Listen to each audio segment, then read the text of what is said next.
नाफेडमधील घोटाळ्याच्या चौकशीनंतर आता कांदा विभागाचे केंद्रीय प्रमुख सुनील कुमार यांची उचलबांगडी करण्यात आली आहे। नाशिकमधील प्रमुख अकाउंटंट हिमांशू यांचीही बदली करण्यात आल्याची माहिती मिळते।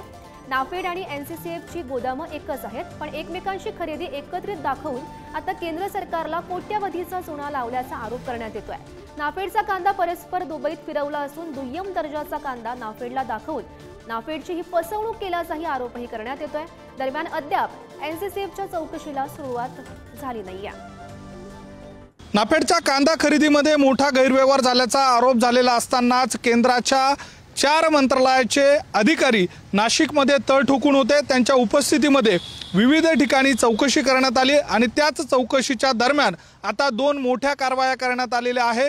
यामध्ये नाफेडच्या कांदा खरेदी विभागाचे अधिकारी असलेले सुनील कुमार यांची तडकाफडकी बदली करण्यात आलेली आहे। इतकंच काय तर जे कार्यालय माझ्या मागे तुम्ही बघताय त्या कार्यालयामध्ये असलेले जे अकाउंटंट हेड होते हिमांशू त्रिवेदी यांची देखील तडकाफडकी बदली करण्यात आलेली आहे।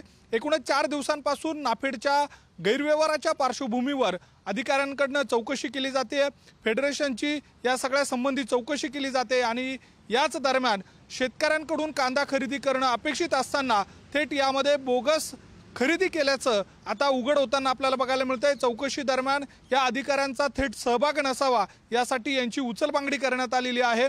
विशेष म्हणजे शेतकऱ्यांचं पॅन कार्ड, आधार कार्ड आणि इतकंच काय तर खाते उतारा देखील या सगळ्या दरम्यान खोटा दाखवण्यात आल्याचं बोललं जातंय। त्या सगळ्या संबंधी आता चौकशी देखील केली जाते। त्यामुळे 4 दिवसांपासून तळ ठोकून असलेल्या अधिकाऱ्यांच्या माध्यमातून जी चौकशी केली जात होती त्यामध्ये आता कारवाईला सुरुवात झालेली आहे। नाफेड आणि एनसीसीएफच्या गैरव्यवहाराच्या संबंधी येत्या काळात काय कारवाई होते हे बघणं महत्त्वाचं असणार आहे।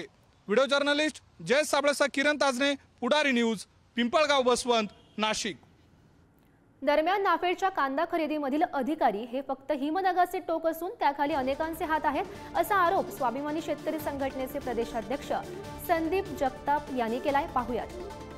माझी सरकारला विनंती आहे की जे लोक याच्यामध्ये सहभागी ते संपूर्ण रॅकेट शोधावं, या सगळ्यांना कडक शिक्षा करावी, कारण यांनी देशाचे करोडो रुपये शेतकऱ्यांच्या घामाचे पैसे लुटलेले, त्यांना कडक शिक्षा झाली पाहिजे ही स्वाभिमानी शेतकरी संघटनेची मागणी आहे।